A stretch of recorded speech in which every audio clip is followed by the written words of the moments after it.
You're listening to All Hands on Tech. Come along as we get to know the people and businesses behind the province's ever-expanding tech sector. Each episode, we'll chat with local experts to uncover the hidden gems that make Nova Scotia a hub for collaboration, innovation, and creativity. All Hands on Tech is proudly produced by Digital Nova Scotia, the industry association for Nova Scotia's growing tech sector.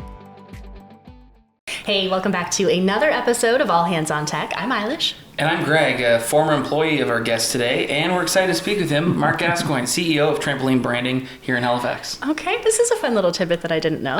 We'll dive into that in just a second. As a leader in the creative industry, Mark has built Trampoline into a powerhouse agency known for its innovation, branding, and storytelling. Now, in this episode, we'll learn all about how Trampoline approaches branding, fosters a strong team culture, and what it takes to thrive in an industry that is constantly evolving. So thank you so much for taking the time, Mark, and it's great to have you here. We tend to have some icebreaker questions, things that we don't send you ahead of time, really just to get to know you as a person. And so we'll start with the first one being, would you rather be able to fly for one day or be invisible? We're really asking the tough questions here. I'd say fly. Yeah. Why? I think you can observe an awful lot up there, and I don't need to be incognito. So, yeah, I think I'd rather fly. Yeah, I can understand that. I think I would feel the same way. Just to get from point A to point B faster. Avoid the traffic here in Halifax these days. Just avoid New Jersey if possible. Well, okay, so me fly, right? Yeah, absolutely, yeah. Okay. Not necessarily fly on a plane. No. Bit of a pain these days. Yeah, that'd be too much work. Okay, would you rather never eat your favorite food ever again, or only be able to eat your favorite food for the rest of your life? I'd like to only eat my favorite food. Okay. Our third and last question is... Obviously, what's your favorite food? My favorite foods. Yeah. Okay. No, that might just, no. Okay, but I've heard of favorite foods. Oh, okay, so take away the S, okay, not then plural. Absolutely, then never eat it. Never again. Yeah. Oh, wow. Okay, so what is I it? could do that. Donair. Oh, yeah, fair point. If that's the only thing you... Yeah, okay. Rough go. Yeah, Sure. By the time you hit Wednesday... As a proud Haligonian. Yeah. That's amazing. Okay, but what do you put on your donair? That'll actually test. Oh, it's got to have all the stuff, plus hot peppers. Plus hot peppers? I've never heard, adding anything other than just, the onions, tomato, and sauce. I thought it was Is just... that it for you? But, hot peppers also? Oh, yeah, hot peppers. Because some people, out west, no offense, but they do it wrong, and they put lettuce, and they think that that's just the norm. And it's an abomination. One of our clients do that, Pizza Delight. There's this a super donair, I think. Yeah, I've definitely had that. It's pretty good. Okay, we've gotten to know you a little bit and some of your preferences. Actually, the fourth icebreaker question that I wanted to ask is, how was Greg as an employee? Yeah, and you can be honest here. Until you brought it up, I had forgotten. Ooh, so that maybe says it all right there? Only because I only have so much capacity to remember and think. But I remember Greg as being a unicorn for sure. He was sort of half creative, half account person, and sometimes it's hard to know where to put someone like that. Yeah. If I were to go home and tell my daughter that I was called a unicorn today, she'd be super excited. That's her favorite thing. But, just very proud of Dad. Yeah, I can understand that, and I will say I loved my time at Trampoline. You kind of never knew what kind of fun project or innovative idea you might be pitching someone, and Mark and I got to work together on a lot of different ideas. He'd have a crazy idea and he had the contacts to be able to say, I think we can make this happen, let's go do it, and had a lot of fun doing that, because it reminded me of what I thought marketing would be when I was in university and I was watching Mad Men, and it was, you have a creative idea but it needs to make sense and be something that provides value, not just be creative for the sake of being creative. And I think Trampoline was willing to take risks that other agencies may not have. And maybe that speaks to everything that we're going to learn about the longevity and success of your business. So shall we dive right in? We'll see. Yeah. We'll see, he says. Okay, let's take it back to the very beginning. How did Trampoline Branding even come to be in the first place? So Leslie and I had been in British Columbia for a dozen years. We both, after university, we just wanted to kind of see the rest of the country, and sort of spent a few years out there and had both of our kids, and then decided it was time to come back home. I think a lot of Haligonians and Maritimers in general, kind of the homing device goes off and you have to kind of head back to the east. Mm-hmm. And we had both been working for agencies at that time, and what we wanted to do was, we figured, okay, we may as well do what we know, and we looked around for what was going on in the agency landscape, met with most of the people around, and we met with Dennis Page and Eric Wood, who had a little agency called Page and Wood, and they were starting to transition from a pure design shop to an sort of ad and design, and so that kind of appealed to us, and we got talking, and we both joined, and then a couple of years later we became partners and changed it to Trampoline, and here we are 20 years later. 20 years later. Talk to me a little bit about that. This is fully going off the list of questions, and I told you this would happen. Seeing just the development of the industry, of the tools, of the game itself, if you will, what has that been like for you? Well, digital has a lot to do with it. Yeah.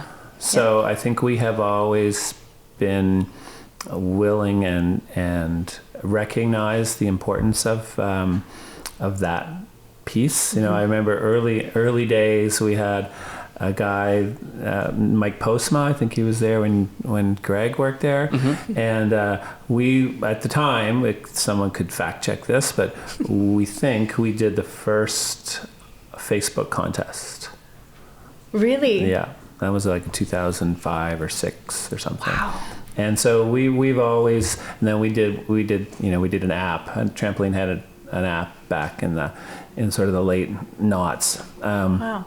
And then we bought a web company a few years ago, and so we've always tried to sort of stay on the cutting edge of that. And I think that's probably had a lot to do with it, because over that past 20 years, strangely enough, Facebook was invented in 2004. So it's been 20 years, and so the digital sort of media has obviously been the biggest thing during that whole time. Yeah. Mm-hmm. And I mean, you guys have obviously adapted to it. Yeah. Very cool. Okay, I'll let you jump in there now. I was just going to say, I remember one of the things you talk about early adoption when it comes to technology. One of the things that we worked on at Trampoline was, I think, the first versions of Google Data Studio when that came out, and presenting dashboards to clients to be able to show website data, and as it related to what their executive team wanted to be able to understand about what's going on in their business and what's working and what's not, and being able to storytell with data in a way that was visually exciting. Data Studio now is turned into Looker Studio, so for any of the sort of new Google folks, they might not be as familiar with that, but was really cool to see how that was something that was new and at the time, and that we were starting to play around with. Neat. Yeah. So one of the things that I'll ask you, so you have served a variety of clients, local businesses, large organizations, small organizations. How do you ensure that you tailor your branding strategies to meet the specific needs of each? Do you have a specific process when you're working with a new client to be able to say, how do we achieve what you guys are looking to do, and how does that influence the creative process for you guys? Yeah, of course, every client's different. We, being here in Halifax, any agency of kind of our size would do a lot of government and sort of Crown Corp type of work, which is great. And, that obviously is communication and awareness and that kind of stuff. And then the sort of consumer packaged goods stuff is something that's less of here, although we have some of it. And so what's different about those is one's going to have a decided call to action, and another one is going to be more of an awareness piece. Although having said that, when we worked with Communications Nova Scotia on the vaccination program, that obviously had a very specific call to action, and that was probably some of the sort of more satisfying work that we've done over the past 20 years, and it was government, which we all do a lot of, but something with a very specific call to action. So it kind of married the two perfectly together. Cool. How big is the team now at Trampoline? 25. 25. Okay. Cool. That's nice. You talked about some of the clients that you've worked with. One that really stood out to me, you recently, this past summer, worked with Sail GP when they were here, both kind of those on the water side of things, but also, onshore events as well. I just want to be nosy, and I just want to know what that experience was like. I mean, that was it was a huge get, I think, just for the city and for the province to have, a sailing competition of that size here. But then B, I think it probably must have been a really big get for you guys as well to get to work on something like that. Absolutely. We were very honored to work on it. And, when we first sort of caught sniff of it, we knew that it was going to be something special. We knew that, Halifax is, if there was any sport or any activity that it's built for, that was it. On the water. Even going back to the days of the Parade of Sail, how much people love those. And, we, from the days that we worked on tours in Nova Scotia, we tried to push this forward and weren't that successful with it. But I think that what makes Nova Scotia special is our coastline. Absolutely. And you just haven't experienced our province until you've done it from the water. And so, I think that was a virtual water experience for people there on the land watching it, and then even on TV and on whatever streaming devices they were seeing, because they've created such a great product, and taking the physical and put it into the virtual so well, and it was awesome. Yeah. Oh, I mean, the stuff that the work that you guys did was just beautiful to look at too. It was incredible. So kudos to you guys for the work. So I've been to both your new office, a beautiful new office, and when I was with Trampoline at the previous office on Barrington, and I remember going up the stairs and seeing the mural that's saying "Be a Force for Positive Change" in Nova Scotia. Your website highlights the importance of teamwork at Trampoline, which we love to see, but also how do you create that strong team culture, and then what do you do to sustain it?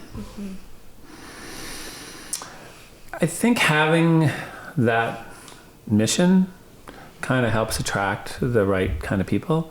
If you sort of put it out there and say that, we're in advertising, we're not, except for notwithstanding the vaccination program, we're not saving lives. So a little bit of that thrown in. And, I remember once reading a list of the least admired occupations, and we were just ahead of lawyers at the bottom of the list. So, I don't believe that to be the case, because, all the companies that we work for are great companies, and they employ people, and they drive the economy, and, whatever part we can play in that I think is good. And so, and we always try to have a variety of projects and things that, some of them are not necessarily pro bono, like Sail GP. I mean, we got paid for doing that work, but still we know we went above and beyond doing it. And so the other thing that we haven't made a big deal of it yet, because I think it's more important to demonstrate it than it is to brag about it, but we're B Corp certified. So that just happened the end of last year, which, congratulations, as far as we know, thank you. I don't know if there's any other agencies in the region. I know there's a handful in the country, but that's proud. We're very proud of that, and I think it shows that we kind of practice what we preach. Yeah. Nice. Well, I mean, to me, having done my homework, it's clear to me from what you guys, at least put out on things like your website. The team seems to really believe in the team, and I think that probably comes from the top down. One of the things that, you guys have used to describe the business is being driven by a love of storytelling. So how does, your personal leadership style, how has that kind of helped shape that core value within Trampoline? Well, as I said before, I think it really comes down to the clients. I mean, the clients have to have a story to tell. Yeah. And, we firmly believe that we have an adage that sort of the last thing we do is advertising. Okay. That is to say that, we work with our clients to sort of find out what is it that is unique about what they're doing, what is that, and sort of define what that is, because you can't create demand. Mm-hmm. Demand is out there, and on all a good company, whether it's a product or service that they're trying to deliver, is trying to match that with a marketplace. Mm-hmm. And so, a good way to find that match is to sort of tell your story. Yeah. And so, that's kind of what we do, is just try to help our customers find that story that's the most compelling one for the customers that are looking for their product. So walk me through then from, obviously at a high level, of course, but kind of start to finish. If you're connecting with a potential new client, what does that look like? Every single one's different. Yeah. I would say half the customers our clients that we have would have been through an RFP process, which is very straightforward, that you respond to. And then half would be through some other form. And then it really depends on sort of the maturation of the company. If it's a startup, it's going to be one way. If it's well established, it's going to be another, and they're somewhere along the journey. And the great thing about digital is, in the olden days, when I would have started in the business, we definitely would have been way outside the funnel. We would have been out here with I realize in a podcast using your hands isn't necessarily it's visual. We're recording too. People will see that. But it would be more about awareness, reputation. But then now with digital, we can certainly get into the funnel with trial and even sales in some respect. So so it just really depends on really where the client is and what they're trying to accomplish. But it always starts with a discovery. It's classic to think once you find out a certain amount of information, you think you have the answers, mm-hmm. and you find out more information, and then you realize you don't have the answer. Yeah. So as you keep finding out more and more information, it actually becomes less clear. Mm-hmm. But that's okay. Yeah. Because at least we know what not to say in those regards, and it helps you from making the mistakes. There you go. Cool. So we've talked about the longevity of the Trampoline brand itself. 20 plus years is a huge feat mm-hmm. for any agency. When I was graduating, there was sort of the main agencies that you would see, and I don't think, aside from yourself, any of those are around in their original form anymore. With that said, you had agencies who would be sort of digital only, and then digital agencies who would say, well, these guys are creative only. And, some of the introduction of, the digital sort of work, challenging the way that agencies would work with one another, sometimes partnering or sometimes competing. What are some of the biggest shifts that you've seen in this industry since founding the business? How have you adapted to stay ahead? Yeah. And just to sort of pick up on the first part of that, I'm not sure if I'm most proud of being last man standing or not, but but it's I guess it's something. But I would say that over the past 20 years, it's gone from agencies trying to move into the web and digital space and doing all that, and digital and web moving into the ad space, to both finding their own lane. So, we have, because I think just the amount of sort of understanding that the average person coming out of university or trade school has about digital is quite high. So the literacy is quite high. And so, we have a lot of smart young people that are communicators, that are advertising marketers. They don't need to be technical digital people mm-hmm. in order to help find solutions for that.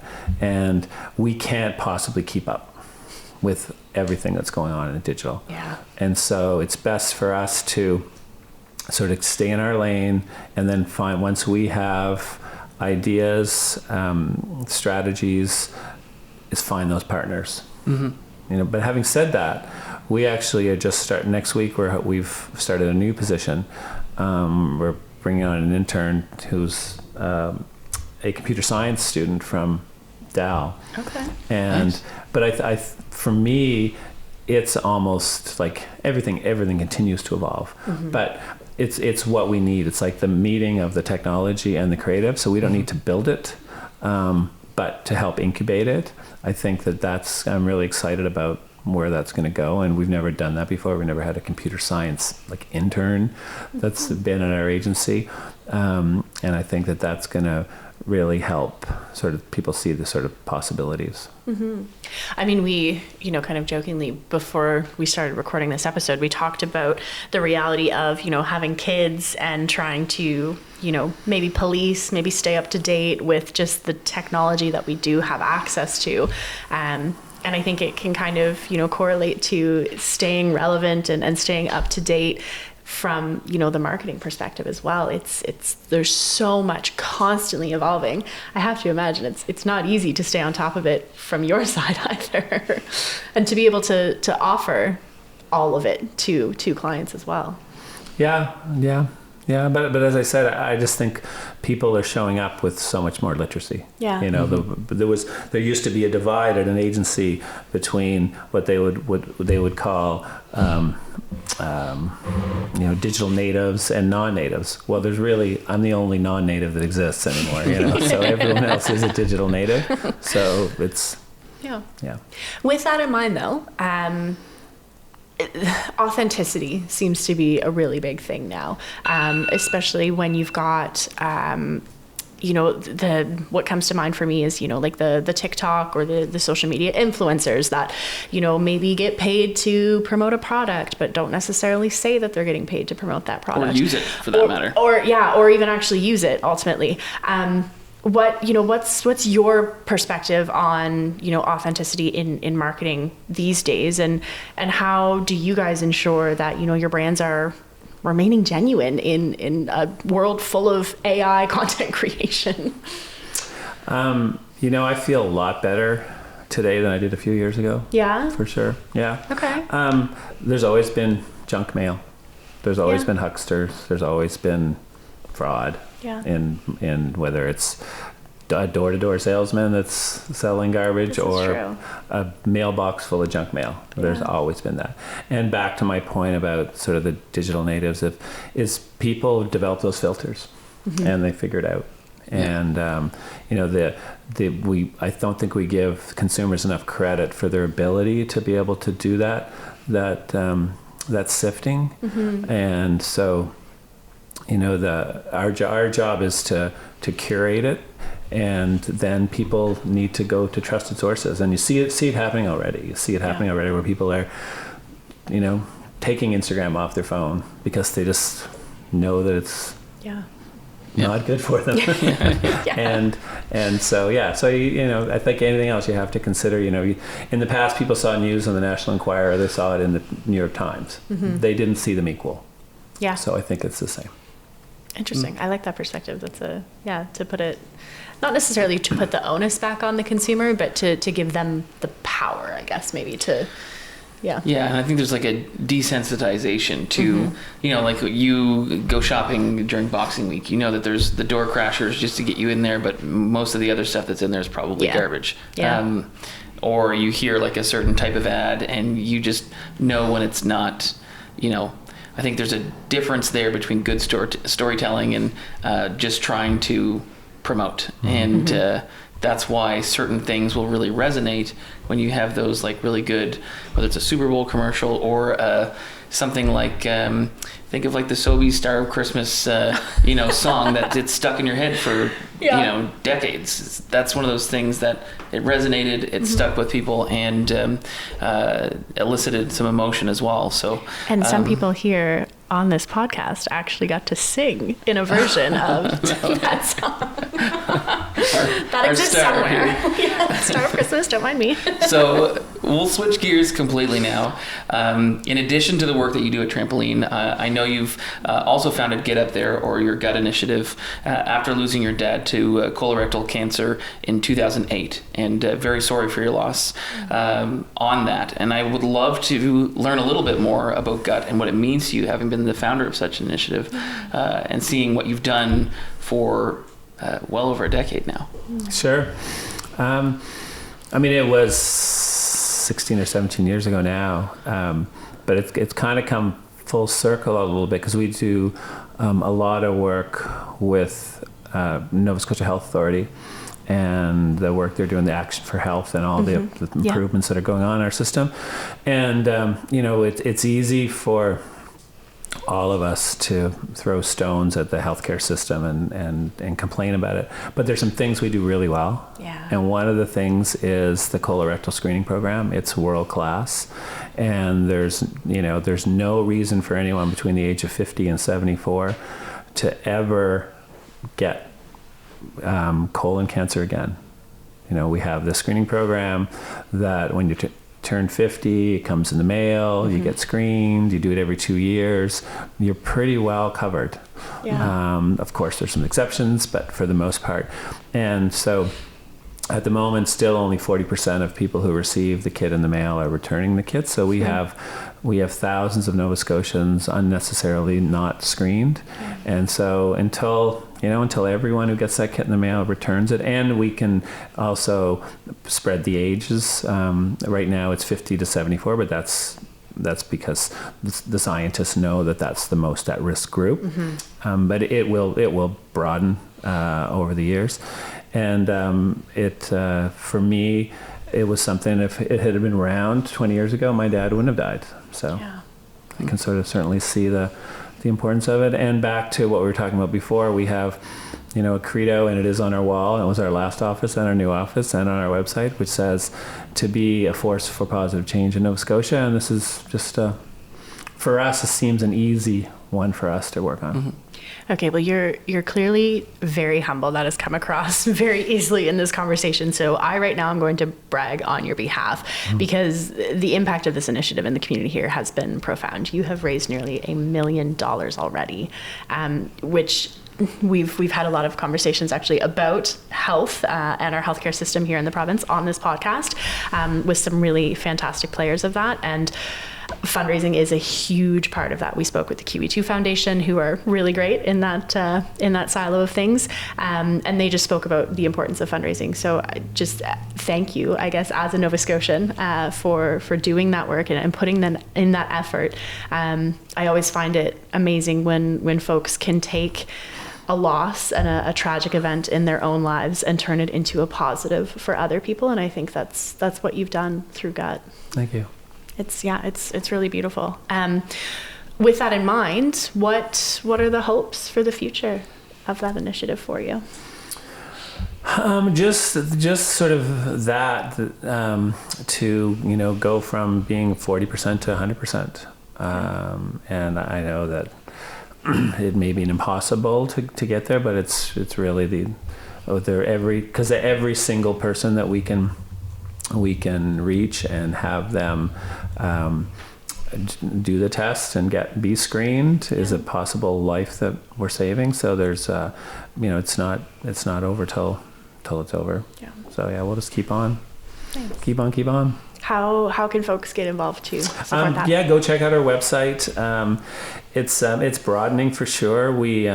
It started as mainly an event raising money, and then we use that money for a variety of things over the years, from just pure donations to Canadian Colorectal Association, to spending the money to help outfit an endoscopy suite at Dartmouth General. We did that a few years ago, and there's been a whole bunch of different ways that we've sort of spent $1 million. Currently, it's helping fund an advertising campaign that's going on in the province, aimed at people that are 50 to 74. We actually came up with an interesting, that our media team realized that you could use Facebook and only feed ads to people on their birthday month. because on Facebook they know when your birthday is, and so if you're turning 50, you're going to get an ad that pops up and says, "Hey, we know you're getting this in the mail, so go use it." So that was kind of because of that. We're right in the middle of that right now. That's awesome. Neat, yeah. Very cool. Speaking of digital. I was going to say yes. What a good way to bookend that. It all ties back in, right? So with that said, at this point, the floor is yours. We'd love to hear from you. What's ahead for Trampoline? I know you just mentioned the computer science graduate or a student that's joining your team. Any big and exciting projects on the horizon, or anything that you want to share about what's upcoming, whether it's next year or the next 20 with Trampoline, who knows? Feel free to let us know. Well, hopefully it's not 20, but over the next however long it is, I'm excited to see advertising to get more kind of the digital more embedded into it, as opposed to being an adjunct to an idea. Some ideas are digital ideas, some of them are non-digital, and then they either one they tend to try to shoehorn one the other. But I think they're getting more integrated. They're getting more just they just are, because that's whether it's a traditional medium or a digital medium. I think we're seeing more and more just kind of a confluence of it. And so I think that's I think see more of that. Would that be fair to say, simply because we are just increasingly becoming a digital society? Yeah, although, but think about analog, it's people are, buying, are sort of craving the print. I mean, you can buy Globe Mail again. Yeah, this is true. So I think the biggest mistake we can ever make is think that it's never going to be like it was. Yeah. And I think it's one or the other. I don't think it's one or the other. I think it's fine in the middle, and the pendulum always swings all the way to one end and then comes back to the middle. Yeah. So, the resurgence of vinyl records, my dad had a huge collection and got rid of a good chunk of them, and then was like, actually, maybe I'll wait, and kicks himself about it. Yeah. But because at the end of the day, we are still human. Yeah. So that part doesn't really change that much. And I like back to what I said off the top about sort of staying in our lanes. And so I think the specialization, and I know that what agencies are able to do is something that is very uncommon out there, and that is have creative people coming up with things that are they're commercial artists, and they're helping companies helping them grow their business with creativity. And most companies don't have that inside of their walls. That's not what they do. And so, we're able to have these people, and if we can continue to, provide these big ideas that are going to help companies succeed, then feels great. Well, awesome. I know you said not another 20 years, but I think maybe after you've passed the torch, we can go 20 and more, because you're obviously doing something right over there. If you've survived this long and have this kind of attitude about it, you're obviously doing the right things. Mark, thank you so much for taking the time to come in and have this conversation. We've been looking forward to this one. My pleasure. Thank you very much. Thank you very much. Great work that you do, and keep it up. Thank you. Perfect. Recorded by This Is Marketing on Branding since 2015.